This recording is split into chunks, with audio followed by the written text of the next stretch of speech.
We are now in a man's world, that of the baritone and the bass baritone. These are the authority figures, the politicians, the father figures, the villains, of course.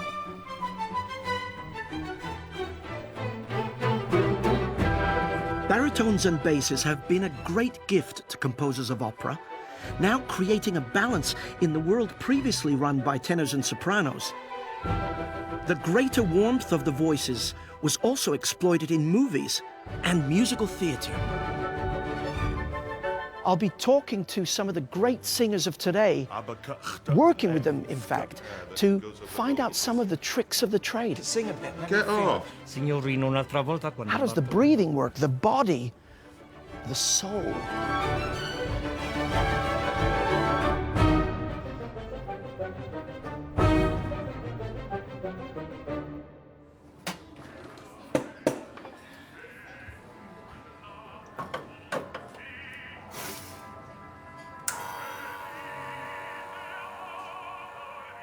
In this program, I'm going to be exploring the lowest male voice in its three main registers.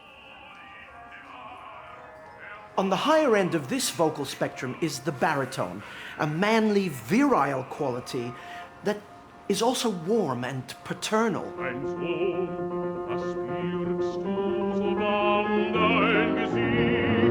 On the other end is the bass, the rolling thunder, the grainy, chocolatey color.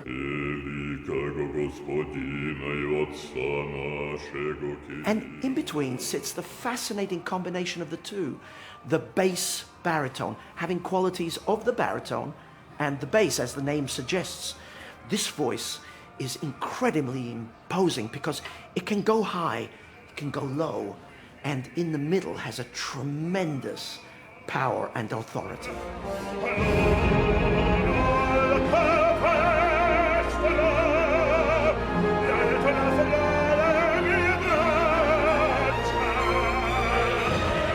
To sing these thunderous roles, the bass baritone needs power, training, and technique. He often portrays extreme emotions, somehow keeping his own in check. Here's Bryn Tervel as the brutal Scarpia.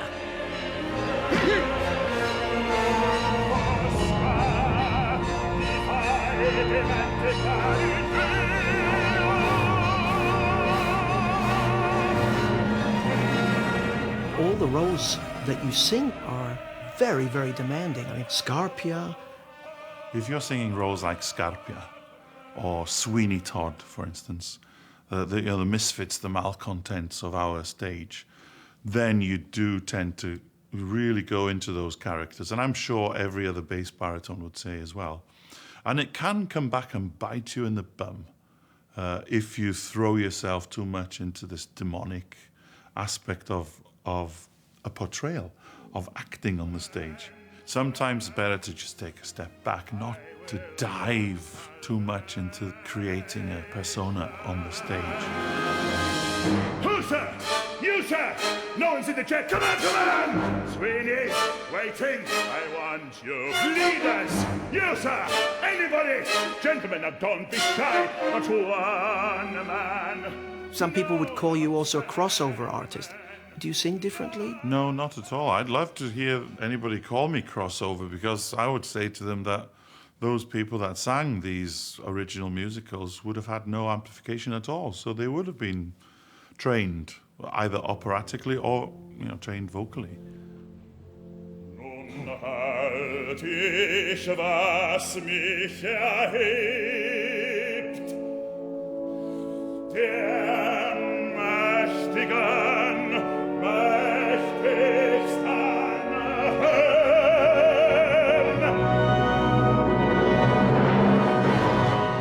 The term bass baritone emerged in the late 19th century when Wagner demanded a higher kind of bass voice to sing his stentorian roles.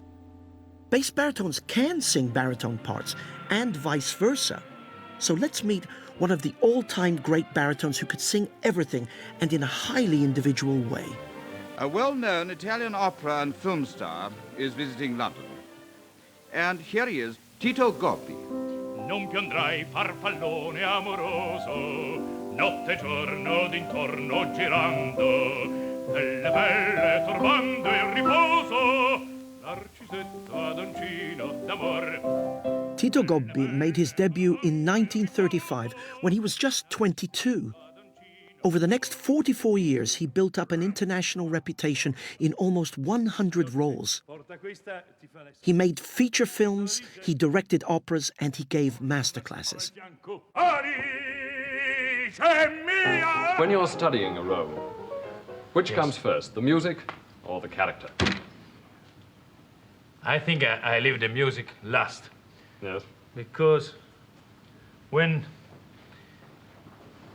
you know the character of the personage, the musical interpretation will be much easier after. Here's Gobbi as Figaro, the irrepressible handyman and barber.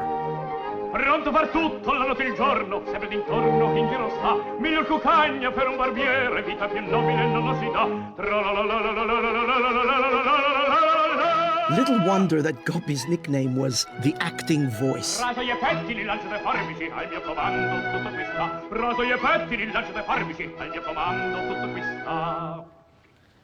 Where did your father get this instinct for character? It has to be an obsession. It's a continuous search. He was always curious to find out, before the story, the plot of the opera starts, where was that character? Where was he born? What had he done before? And what would he do after, unless he died, of course, on stage?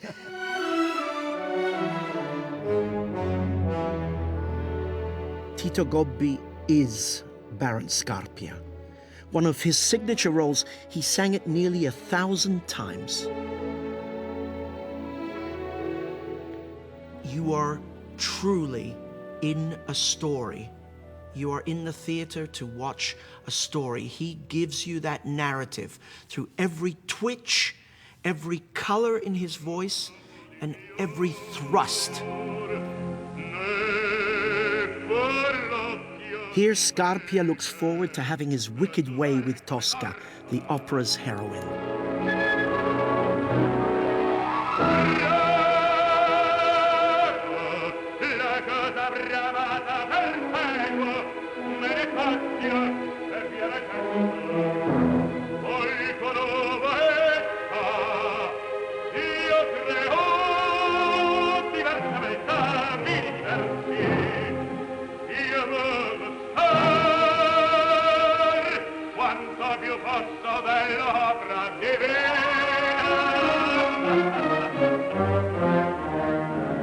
He makes his voice ugly, dark, cutting. It's like a knife.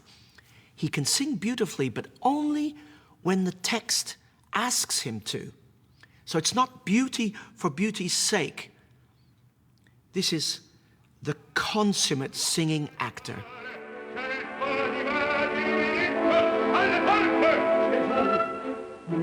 He was always looking for the soul of the man within the character, because only if you get to that level, then you will do things which people will get passionate about, will suffer, cry, laugh.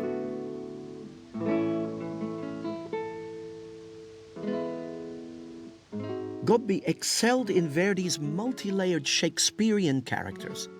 As Falstaff, here he is at the peak of his powers. He colors both voice and the acting to convey an obese old man who thinks he's a slim young seducer.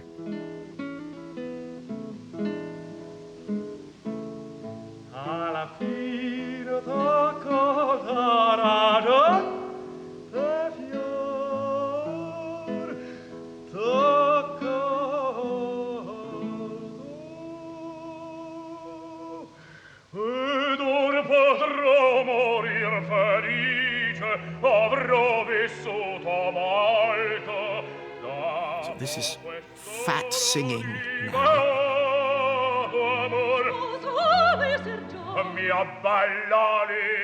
Now he'll go to skinny singing. Quando ero paggio del duca di Norfolk, Ero sottile, sottile, sottile, ero un miraggio vago, leggero, gentile, gentile, gentile. Quello era il tempo del mio verde aprile, quello era il tempo del mio lieto maggio, tanto ero svilto, flessibile, snello, che sarei guizzato attraverso un anello. Quando ero paggio ero sottile, ero un miraggio vago, leggero, gentile, gentile, gentile.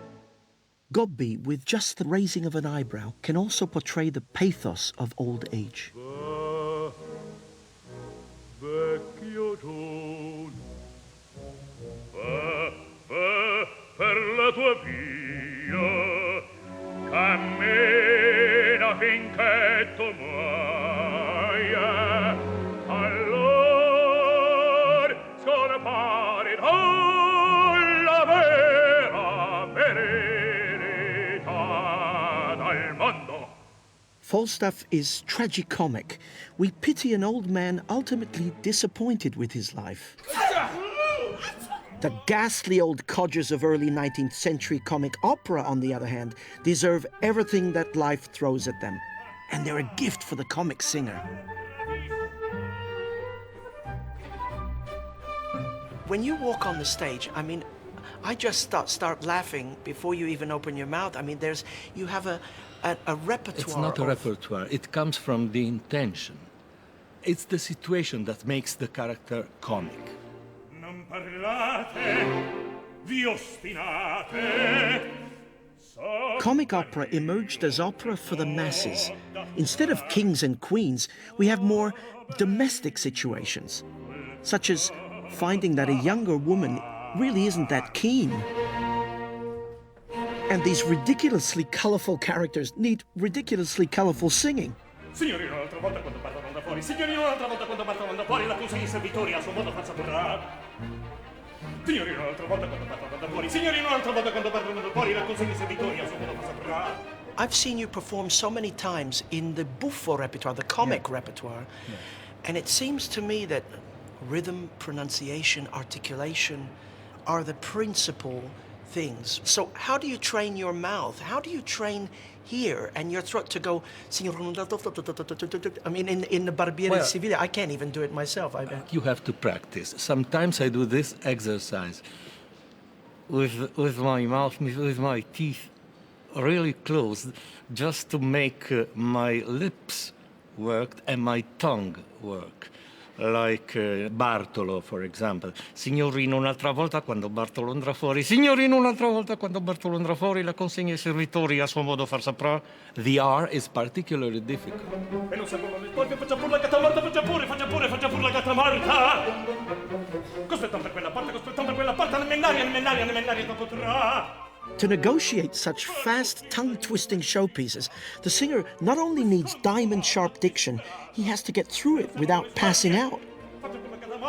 A lot of the music in the comic operas is obviously quick and sparkling. That's why also the breath has to be very well placed. But you can't stop. The music is always going, so... No, so you have to steal the breath.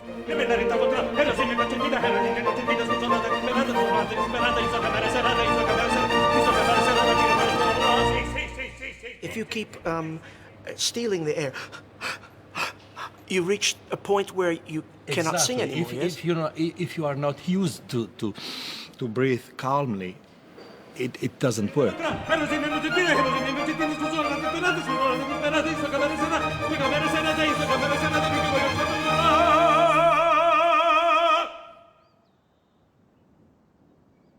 As Rossini was writing his crowd pleasers, in Germany and Austria, a new form of music was being born, in which the sweet higher register of the baritone could come into its own.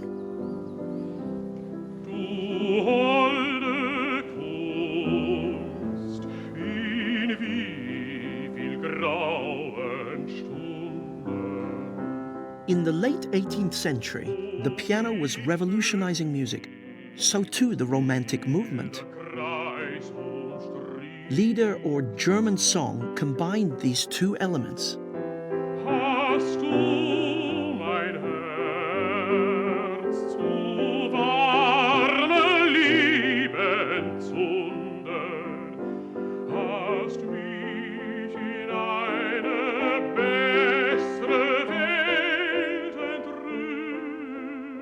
Poems and folk tales were set to music and performed in the intimate setting of a home or salon. The German baritone Dietrich Fischer-Dieskau made the art of Lieder his life's work. Im Lied ist Spiel, Wort und Musik ganz eng zusammen. Der Komponist muss einfach ein Gefühl haben für die Zwischentöne in einem Gedicht und in seiner Musik. Beides. Und das alles zu erforschen, das alles ist der Reiz des Liedgesangs. Herz, mein Herz, was soll das geben? Was bedrängt dich so sehr? Welch ein fremdes, neues Leben, ich erkenne dich nicht mehr. Fischer-Dieskau also sang opera, but his greatest legacy are his recordings of Lieder. Almost 600 of Schubert's songs alone. These are benchmark interpretations, an encyclopedia of how a baritone might sing and express. Wie kamst du nur dazu? Fischer-Dieskau was a master of vocal control. Singing softly is really more difficult than you think, because singing softly doesn't just mean to whisper and to pull the voice back, but it means that the soft sound must be a projected soft sound. Ach, wie kamst du nur dazu? Wie kamst du nur dazu? Fesselte ich die Jugendblüte. But wait a minute, he, when necessary, could really clobber you over the head with a mighty sound. Güte mit unendlicher Gewalt, will ich rasch mich herziehen. What made Fischer-Dieskau so special was the way he could summon up a whole world from just notes and words on a page.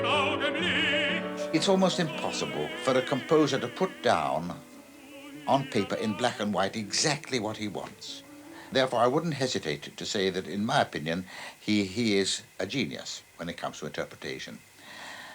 Because I think he can see further into the mind of some of the composers that he sings than anybody I've ever worked with. He can read between the lines.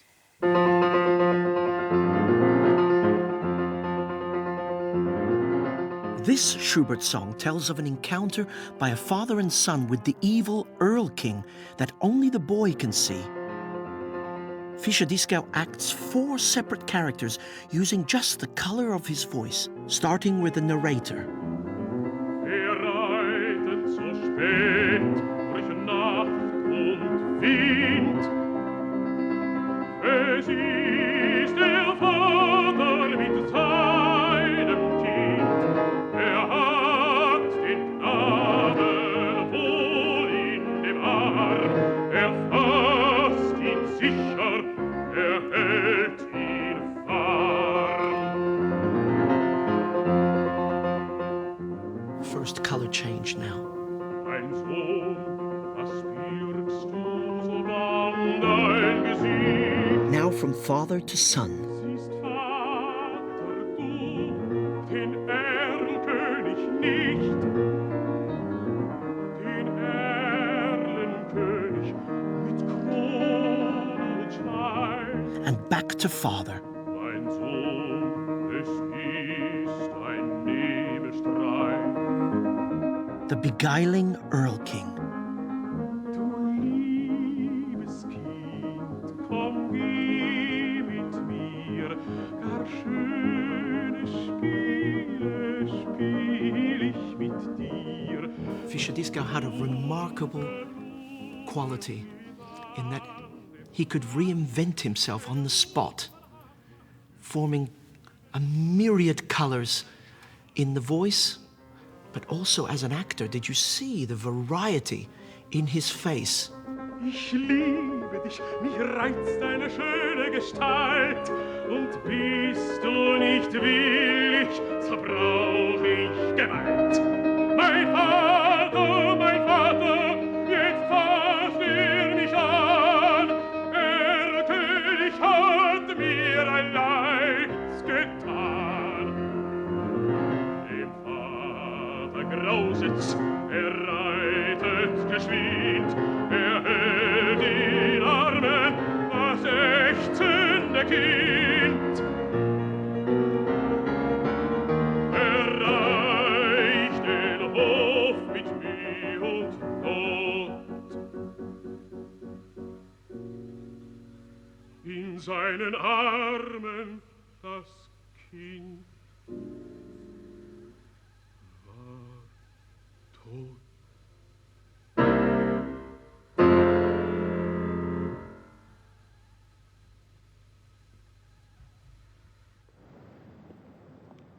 Taking Lieder from the salon to a cavernous concert hall presents a considerable challenge for any baritone, even more so if he's singing Mahler, who at the end of the 19th century arranged his highly personal songs for a full symphony orchestra. Here's the Bavarian baritone Christian Gerhaher singing a song from one of Mahler's great cycles. Intimacy can't be sold. You can't go on stage and say, I'm very intimate, or something like that, with a big gesture. It must remain inside itself a little bit. Heut Morgen übers Feld, Tauler auf den Gräsern hin, sprach zu mir der lustige Fink, ei du Geld. Guten Morgen, ei Geld, du wird nicht eine schöne Welt, schöne Welt. Sing, sing, schön und flink, wie mir doch die Welt gefällt. In German, the main role is the right colorization of the vowels. Every E is different, every E is different, every R is different. Mit den Löcken klinge, kling, klinge, kling. Jeden Morgen groß geschellt, wird nicht eine schöne Welt, schöne Welt. Only then, when the authentic color of vowel is delivered, you can start to color the voice in order to make some interpretation. That means I'm singing the normal vowel, but I can sing it very bright, and I can sing it very dark, and it's the same vowel. Staffing im Sonnenschein,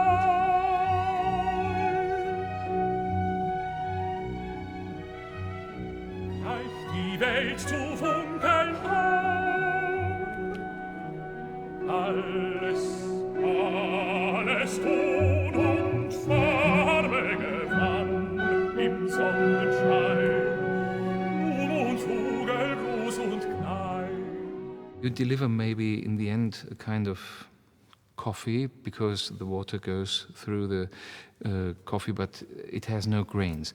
And it is colored, and it is colored by your own personality, what you are delivering, but in terms of color, bringing a kind of enlightenment to singing.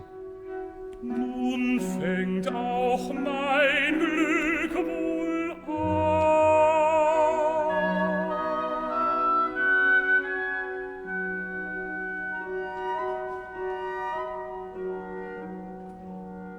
South of the Alps, in the mid-1800s, the Verdi baritone is invited to take all the subtle coloring demanded by Lieder and use it in the service of full-blown drama. Verdi was to push the baritone voice to new extremes. His baritones had to sing several notes higher and with greater thrust. This new top of the range made the baritone even more expressive. But what is it that he demands from his baritones? Well, first of all, the sheer size of the voice has to be imposing. It has to make its effect directly and right at the outset.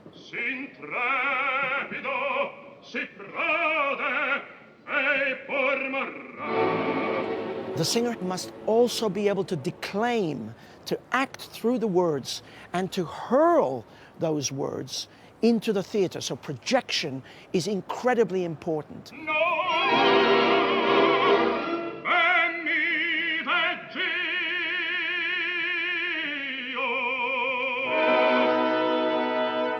Ettore Bastianini was the quintessential Verdi baritone. He had the most incredibly exciting high notes. He could go higher and higher and higher, seemingly endless for a baritone.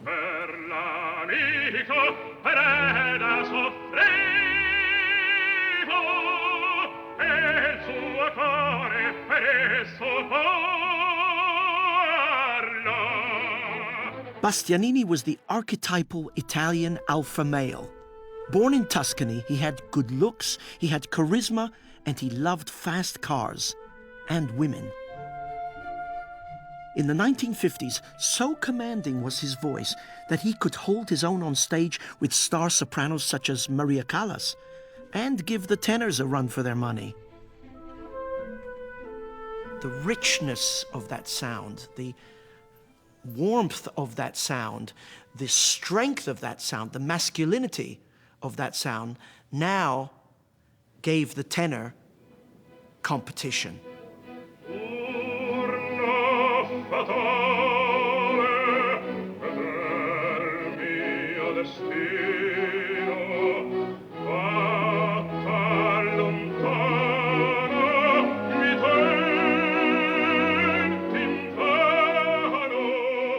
That's the distinctive color of the Verdi baritone.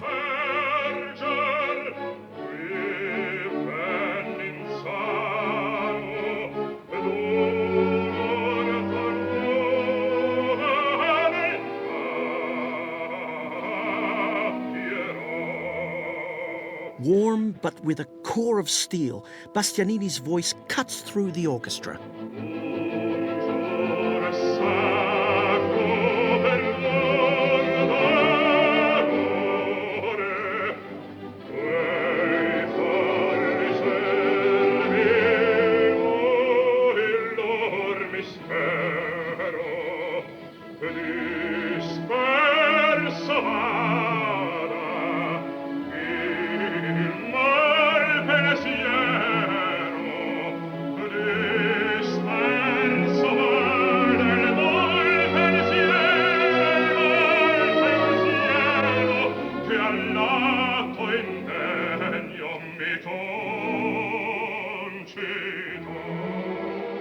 His acting is perhaps more traditional, less detailed than a Gobbi, but the compensation is this quality of sound, burnished, masculine.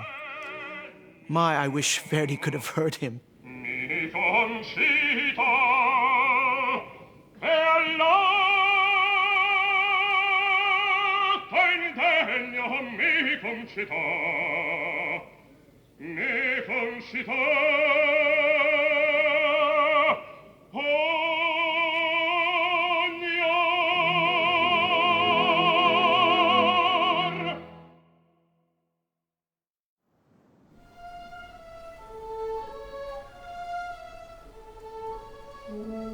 While the baritone is the most common male voice, the bass is rare. It's been a gift to composers ever since opera began, a vital color in the musical palette. The bass voice is a sound that somehow affects us deeply, and it's meant to. The bass voice is instantly recognizable. It is most often the voice of evil in the operatic world, but it is also the voice of the father figure. So you have this dichotomy of menace and warmth, evil and pathos, and composers have played with these two colors, if you like, for centuries.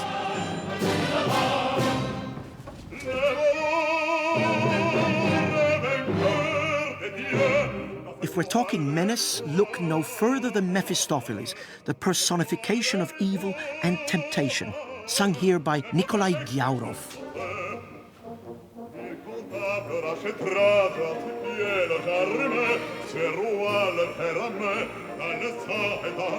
Moving a big voice like this is not so easy.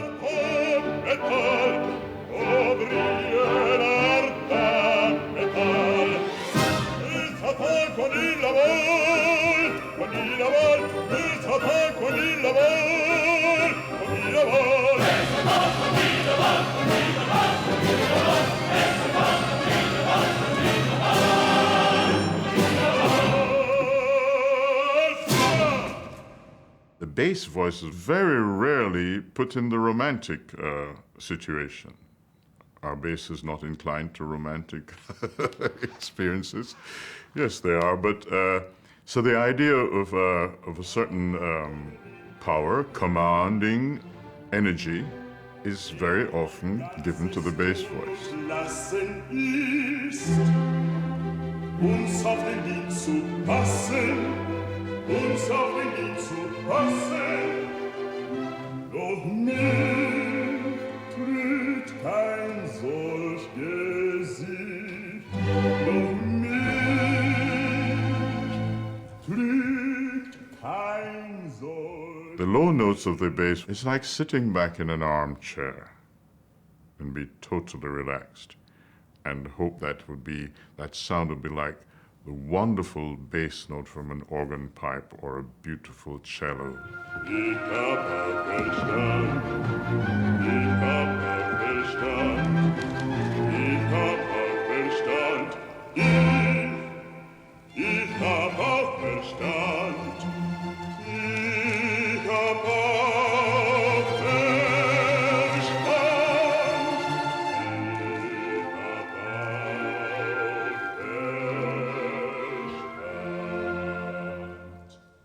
The vibration of the low notes would not have the thrill of the tenor singing his highest note.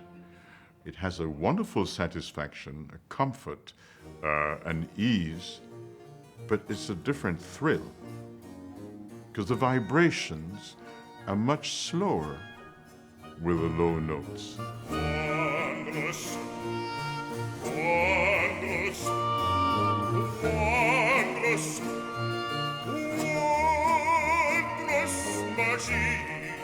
To sing, you need strong muscles in the lower stomach and a flexible diaphragm. These give you the physical support that the voice needs, and especially for a bass.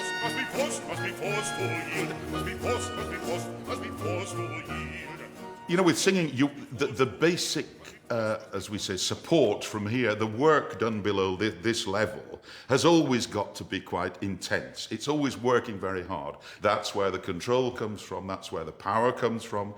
That's where the flow of air goes over the vocal cords. Can I see that? Sing a bit. Get off. No. Let me sing a bit. Let me hear. Well, breathing in, all this works. The abdominals and the diaphragm work. Yeah, but sing. And then when you start singing, oh, easy, so there's like a counterweight underpinning the sound. Yes, this is absolutely crucial to the control and power. If you just sort of breathing, you know, oh, easy, the sound comes out a bit like that. Wagner's 5-hour epics stretch the bass voice to the limit, demanding granitic tone, stamina, and the ability, of course, to project your voice over a huge orchestra.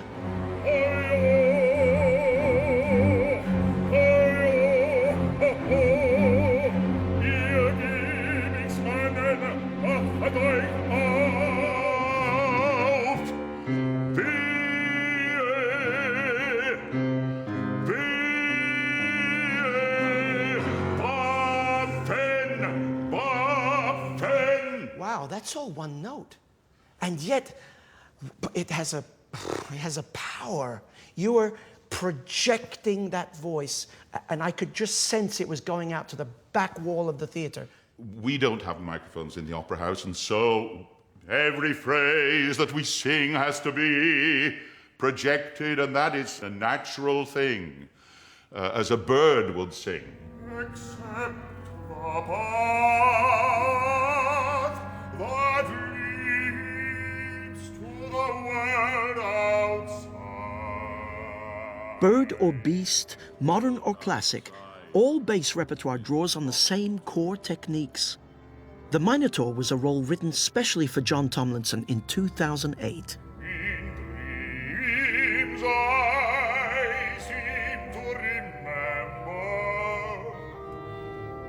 sunlight glossing the sea. Diction by itself is dry. The text is to be used, not just to be enunciated correctly at all times. It has to be enunciated and used, and the words have to be expressed and be vivid. Скорбит душа, какой-то страх невольный, зловещим предчувствием сковал мне сердце. I think you just broke the microphone, John. Праведник. Oh, yes, yes. Russian's important for the bass voice, of course. Of course it is. There's a wonderful depth. I think for the bass voice, it's fantastic.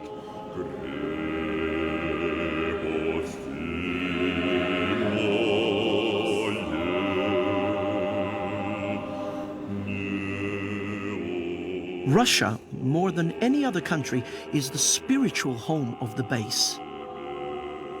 The shudderingly low tones of the basso profondo, the very deep bass, resonate throughout Russian music, a crucial part of its cultural identity.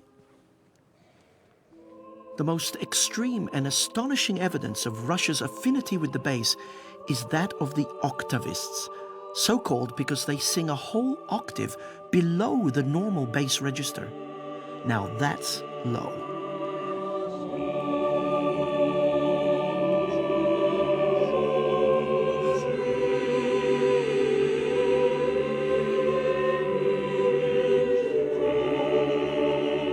The octavist has the lowest singing voice there is. Russian cathedrals didn't have organs, so this deep bass voice sang the very lowest notes instead.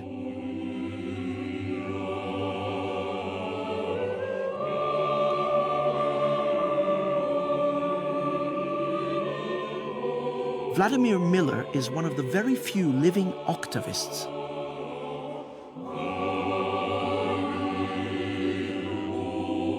I must say, this is the first time I've heard a singer with this extraordinary low range.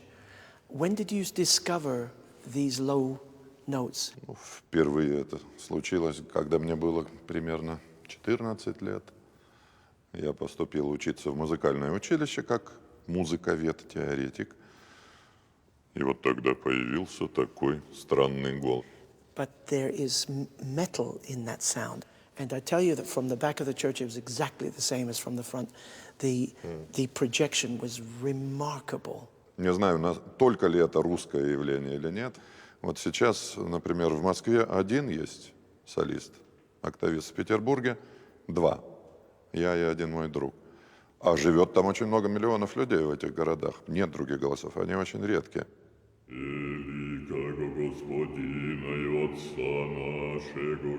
вот тот, кто может эти ноты взять, тот и есть октавист. Кто нет, тот хочет им стать. Таких очень много. Мне по интернету пишут письма каждый день. Напиши, дай совет, что делать, как, мы тоже хотим.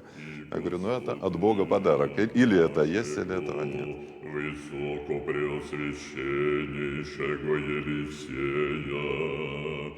The octavist sound is almost only ever heard in church. But Russian operatic basses also have a distinctive character.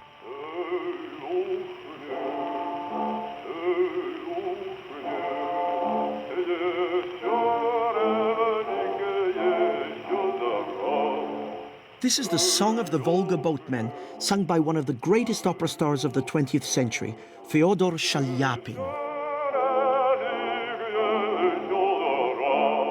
Shalyapin was in every way a presence.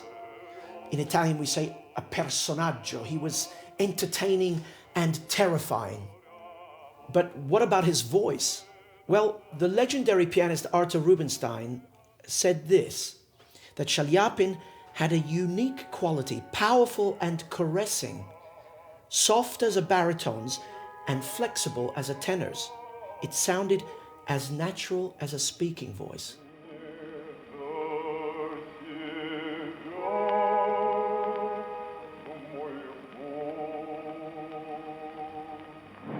Chaliapin was born in 1873 of a peasant family, and I think you can hear that in his voice. There's something of the landscape, a yearning and a melancholy that is Russian through and through.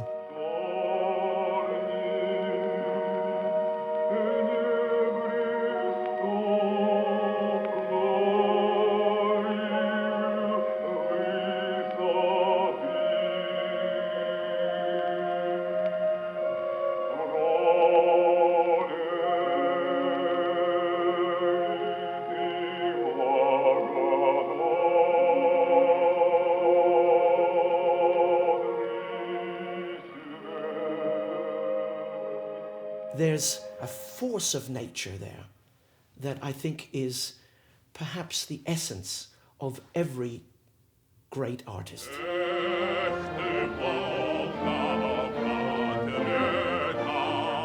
Chaliapin established a template for singing in Russian. This is the Bulgarian Boris Christoph. What unites the two singers is this distinctive Slavic sound.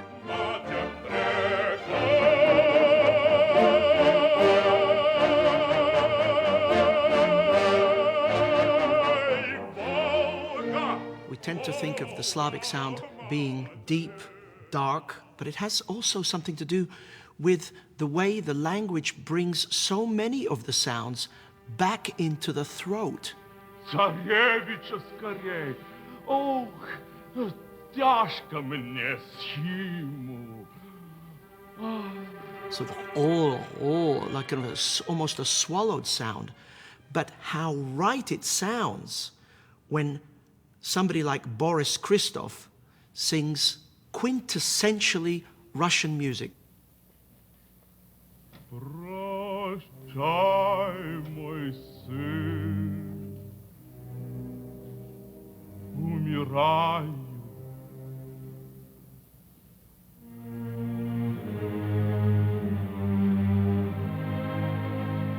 Сейчас ты царствовать начнешь. Не спрашивай, каким путем я царство приобрел. Тебе не нужно знать, ты царствовать по праву будешь, как мой наследник, как сын мой первородный. Mussorgsky gives the dying Boris Godunov a moving paternal moment with his son.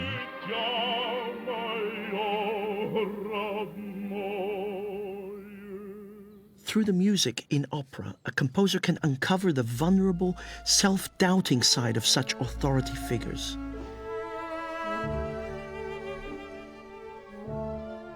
This is Philip II of Spain, the most powerful man on earth in the 16th century, reflecting on his old age and the realization that his young wife doesn't love him. The Italian bass Ferruccio Furlanetto has shaped this role for over 35 years. The introduction with the cello starts. The voice of the cello and the voice of the bass are one unique thing. With this natural vibrato that the cello has, it should be also in the voice.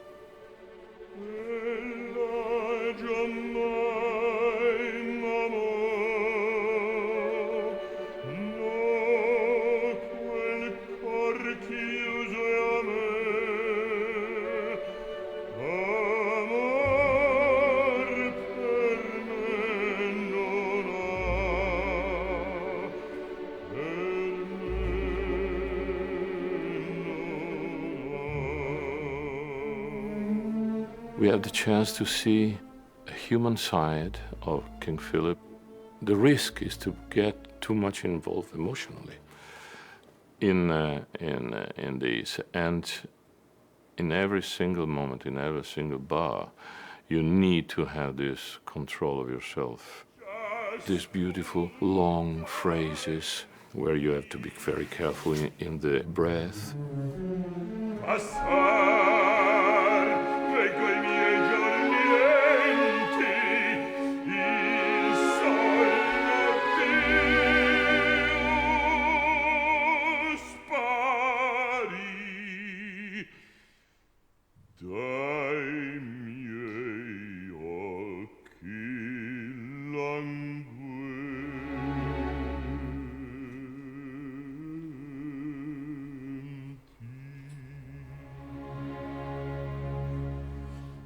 We have in Italian what we call linea di canto, the line of singing, which is the distribution of breath, intention from A to Z during a phrase.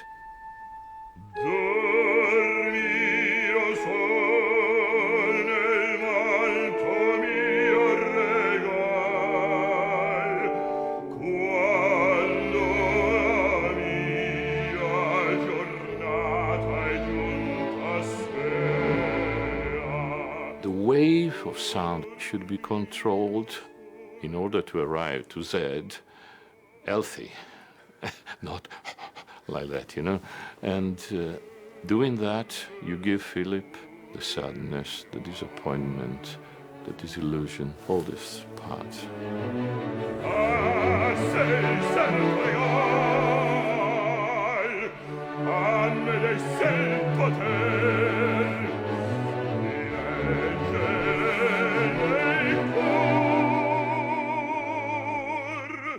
Every time you can find something that you never thought before, inflections that you can find in the voice, the colors.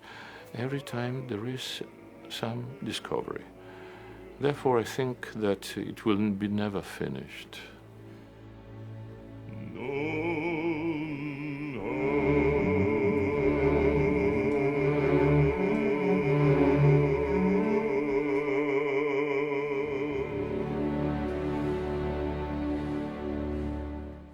It was unforgettable conducting him in that aria. We don't tend to think of a voice like that as an instrument for popular music. Oh, but wait.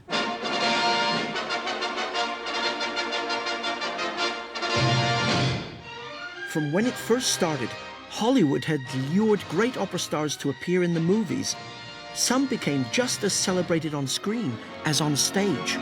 His starring role in Tonight We Sing wins Ezio Pinza immortality in the cement of Grauman's Chinese Theater in Hollywood. The Italian bass Ezio Pinza became a Hollywood star when he was almost 60.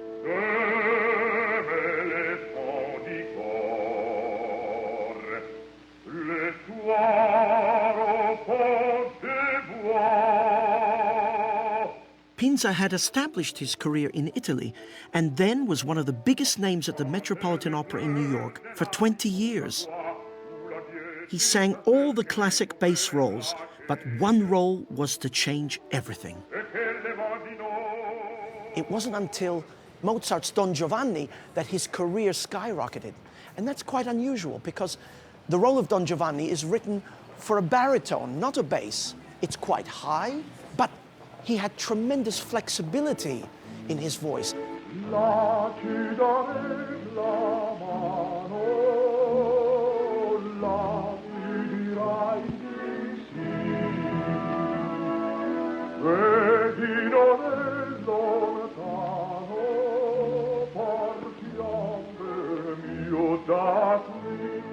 He had an ability also to bring it way down, to get quiet, making him the ideal seducer.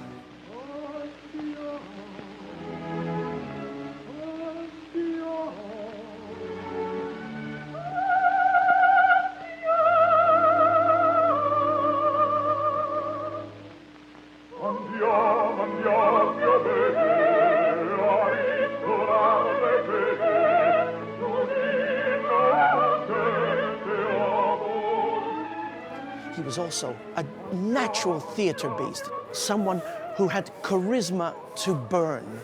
But despite the glories of his operatic career, Ezio Pinza is perhaps best known today for having sung one number in particular. It was especially written for him, and it wasn't an operatic aria at all, but a song from a musical, South Pacific.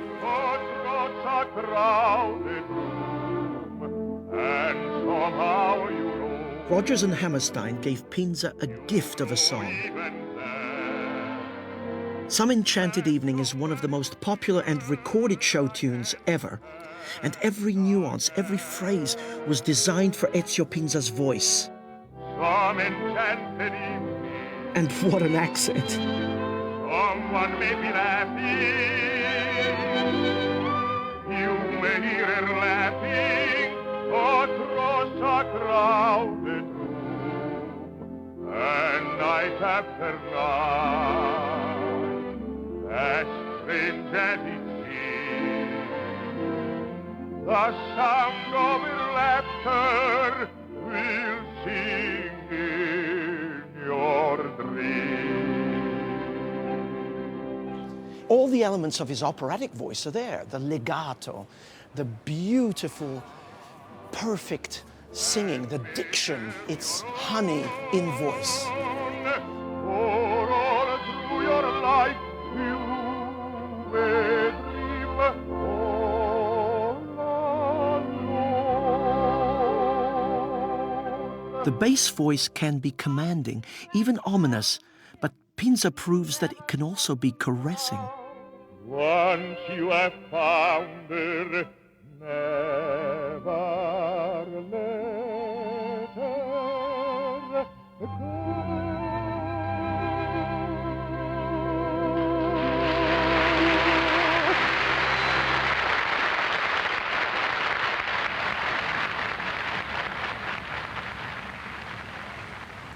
We've seen the bass voice as entertainer, as the voice of authority, as the voice to celebrate God. But there was one singer who did all these things, and his voice, speaking and singing, made him famous. He also used it as a weapon of change. His name, of course, was Paul Robeson. Oh, rockin' chair's got me chained by my side. I sing where I speak. I'm not an opera singer that reaches for the notes going up there and all around. So if I say, water boy, where you hiding? If you don't come, I'm going to tell you daddy. Then I sing it there. Water boy, where you hiding? If you don't come, I'm going to tell you daddy.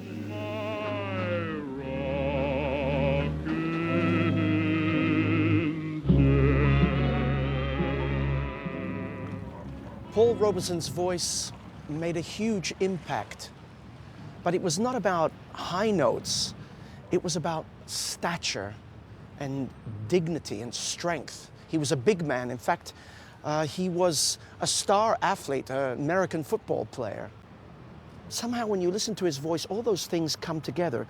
That rolling bass voice, that manliness, that honesty.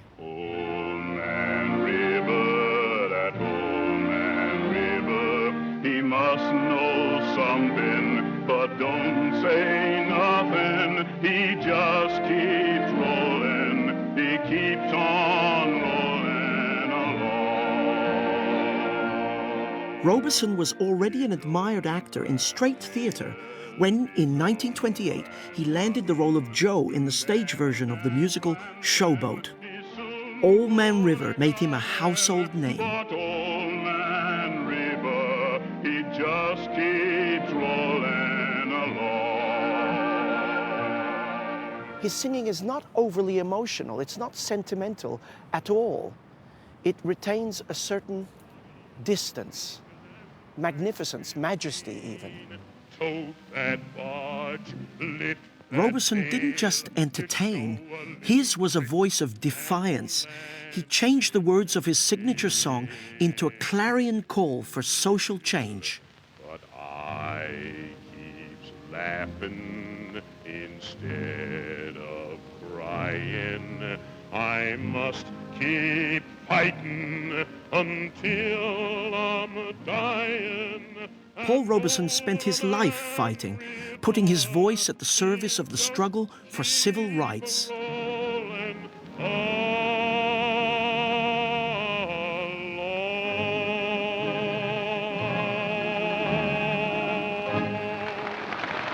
Obviously, I've struggled for the rights of my folk, and I have accepted many personal insults. But when the insult becomes an insult to my people as a whole, then there's danger.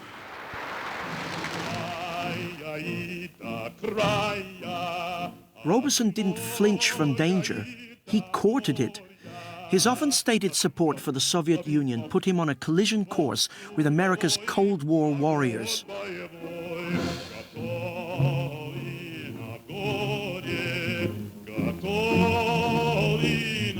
I'm a believer in socialism. I believe that the socialist lands, in the sense of the Soviet Union, China, and the people's democracies, are the hope. Can I repeat it?